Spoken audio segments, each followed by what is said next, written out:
मैं समझता हूँ जब ये पदयात्रा इस कैला देवी धाम से संभल की तरफ को कूच करेगी तो ये जनता जो आज मंदिर पर दिखाई दे रही है और मंदिर के आसपास जो सैकड़ों गाँव हैं, उन सैकड़ों गाँव से जब ये लोग उस सड़कों पर उतरेंगे तो संभल तक पहुँचते ये यात्रा लाखों में परिवर्तित हो जाएगी। हमने कहा था यदि आप हमको चैलेंज करोगे तो हम इस अयोध्या के जो राम मंदिर के ऊपर जो हमारी बाबरी मस्जिद का ढांचा जो कलंकी ढांचा है, उस ढांचे को नहीं हटाओगे तो हमारा एक एक राम भक्त उस कलंकी ढांचे की एक एक ईंट को उखाड़ फेंकेगा। अंतर्राष्ट्रीय हरिहर सेना के द्वारा संभल के धर्म स्थल की परिक्रमा के ऐलान के बाद आज संभल के कैला देवी धाम पर हजारों लोगों की भीड़ इकट्ठा है और महंत ऋषिराज गिरी जो कि इस पूरे दावे के याचिकाकर्ता थे, उन सहित तमाम साधु संतों की यहाँ पर मौजूदगी है। इस वक्त बीजेपी के जो क्षेत्रीय उपाध्यक्ष राजेश सिंघल और तमाम जो साधु संत है वो भी यहाँ पर जो पहुंचे थे, हम उनसे बात करेंगे कि किस तरीके से आज जो परिक्रमा का पूरा ऐलान किया गया, क्या तैयारी है उसमें। महाराज जी के नेतृत्व में परम पूज्य महंत श्री ऋषिराज जी महाराज जी जो इस कैला देवी धाम के परम पूज्य महंत हैं और जो इनके द्वारा जो हरिहर सेना बनाई गई है, मैं उसका भी एक सदस्य हूं और उस कमेटी में सदस्य हूं। और जो आज उन्होंने ऐलान किया है 19 नवंबर को आज हम संभल के अंदर हरि मंदिर की मुक्ति के लिए पदयात्रा करेंगे। हमें बहुत सौभाग्य की बात है कि परम पूज्य महंत श्री ऋषिराज जी के द्वारा उच्च जो हमारा सक्षम न्यायालय है, उस सक्षम न्यायालय में उस हरिहर मंदिर को मुक्त कराने के लिए उस याचिका डाली गई थी और इस याचिका की लगातार सुनवाई के बाद आज पूरे हिंदू समाज को भी विश्वास हो गया है कि कहीं ना कहीं वह हरिहर मंदिर के सबूत उस सर्वे रिपोर्ट में दिखाई दे रहे हैं। उस सर्वे में जब हिंदू समाज के मंदिर के सबूत दिखाई दे रहे थे तो निश्चित रूप से दूसरे वर्ग के लोग बौखलाए और उसकी घटना 24 नवंबर को घटी थी। तो आज पूरा हिंदू समाज के अंदर पूरा ये मालूम है जैसे कि हरिहर मंदिर है और रहेगा और हम इस पर हरि मंदिर का निर्माण जरूर करेंगे और इसको एक दिन मुक्त करा कर छोड़ेंगे। आज उसी दिशा में हमारे परम पूज्य महंत श्री ऋषिराज जी के महंत के नेतृत्व में हजारों संत यहाँ पर इकट्ठे हुए हैं, परम पूज्य महंत और संत यहाँ पर इकट्ठे हुए हैं और उनके नेतृत्व में उनके भक्तजन यहाँ पर आए हुए हैं। मैं समझता हूँ जब ये पदयात्रा इस कैला देवी धाम से संभल की तरफ को कूच करेगी तो ये जनता जो आज मंदिर पर दिखाई दे रही है और मंदिर के आसपास जो सैकड़ों गाँव हैं, उन सैकड़ों गाँव से जब ये लोग उस सड़कों पर उतरेंगे तो संभल तक पहुँचते ये यात्रा लाखों में परिवर्तित हो जाएगी। और इस यात्रा का उद्देश्य केवल यही है कि इस यात्रा के माध्यम से हम चाहते हैं कि न्यायालय तक ये आवाज़ पहुँचे, हम चाहते हैं जिला प्रशासन तक आवाज़ पहुँचे, हम चाहते हैं ये आवाज़ सरकार तक पहुँचे और ये आवाज़ समस्त हिंदू समाज को भी दिखनी चाहिए कि संभल के अंदर भी हमारे एक मंदिर पर कुछ लोगों ने, कुछ जो हिंदू विरोधी लोग हैं उन्होंने कब्जा किए हुए और उस पर नवाज अदा की जा रही है। हम चाहते हैं कि ये मंदिर जल्द से जल्द मुक्त हो। लेकिन राजेश जी, जिस तरीके से आज आप यहाँ परिक्रमा के कार्यक्रम में शामिल होने पहुँचे, उसमें जो ये मंच था आज आपने वहाँ पर जो है अयोध्या की जो कार सेवा का मुद्दा था वो भी यहाँ पर दोहराया और आपने मंच से कहा कि जिस तरीके से अयोध्या में राम भक्तों ने जो है वहाँ पर कार सेवा की, उसी तरीके से यहाँ पर भी जो है एक एक ईंट उखाड़ फेंकने का काम किया जाएगा, इस तरीके की बात कही गई। क्या मानते हैं इसको लेकर के, क्योंकि मामला कोर्ट में?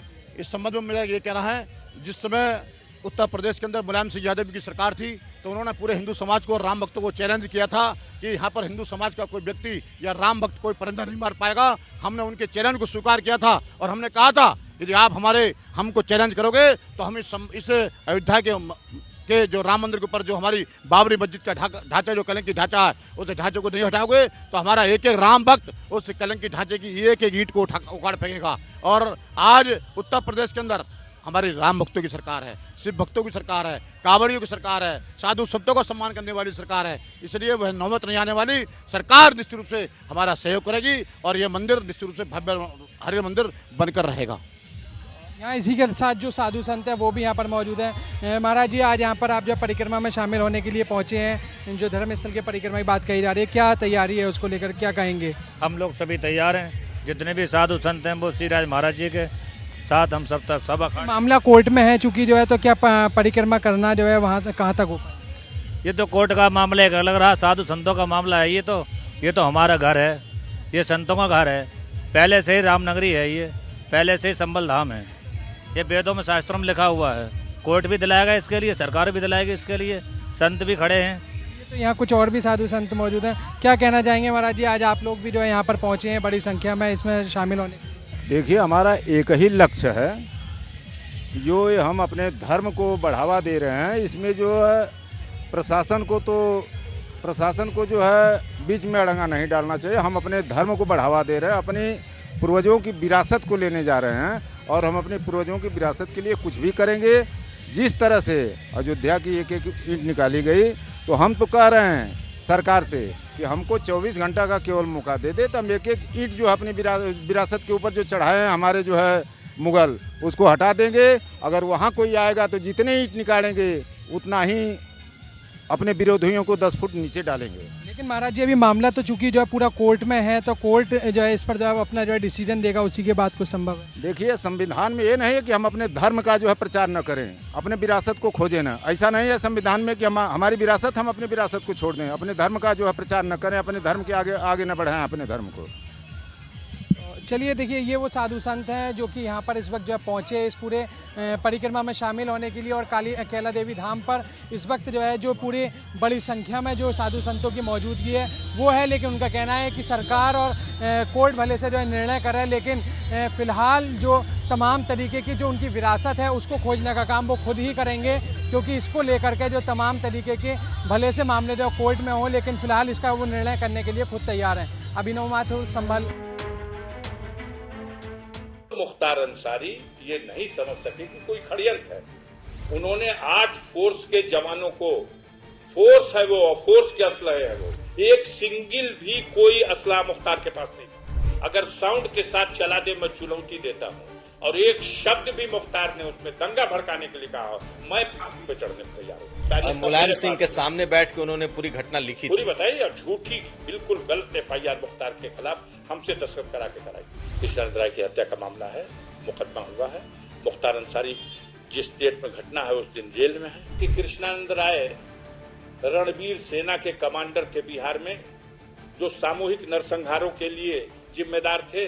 एक बार पूछिएगा, पंजाब की जेल में न गया। ये ब्रजेश सिंह की तरह से नकली पासपोर्ट बना के दाऊद इब्राहिम के पास तो नहीं चला गया। मुख्तार अंसारी के LMG के बरामदगी की बात थी, गलत, झूठ, 1000% झूठ। तो एक आरोप ये भी लगता है कि योगी जी तब गोरखपुर से चले थे और उनकी हत्या की भी साजिश रची गई थी। कि योगी जी को आजमगढ़ में घेरा गया था, मुख्तार घेरवाए थे। मुख्तार से कहीं भेंटे नहीं थी योगी आदित्यनाथ से। हिसाब किताब का मतलब गोली मार देंगे। जो खड़े इंटरव्यू में बैठ करके धमकी दे रहा है अफजाल अंसारी को, उसको आप महिमा मंडप कर रहे हैं। अब ये चुनाव में 5 मीटिंग किए थे योगी जी, अब 5 क्षेत्रवा में हरा दिया है। मुलाकात का पहला लफ्ज यही था कि भैया ने हमको, इन लोगों ने जहर खिला दिया। आप क्या समझते हैं नतमस्तक हूं?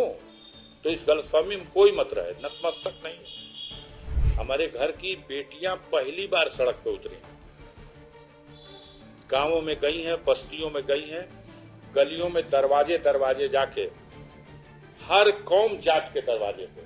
माननीय नेताजी की मैं दिल से कदर करता हूँ, वो मेरे बाप तमाम थे, मेरे इस घर पे आ चुके हैं। तमन्ना है, एक हसरत है कि वो मौका आ जाए जब उत्तर प्रदेश में सरकार का परिवर्तन हो और माननीय अखिलेश यादव के नेतृत्व में उत्तर प्रदेश में सरकार बने, और इसके लिए सब कुछ निछावर करने को तैयार है। आज जिनको इस्तेमाल कर रहे हैं योगी जी, जितने भी इस्तेमाल कर रहे हैं, अगर सत्ता परिवर्तन हो जाए तो कई चीन चले जाएंगे। और भौकाल तो आज भी है।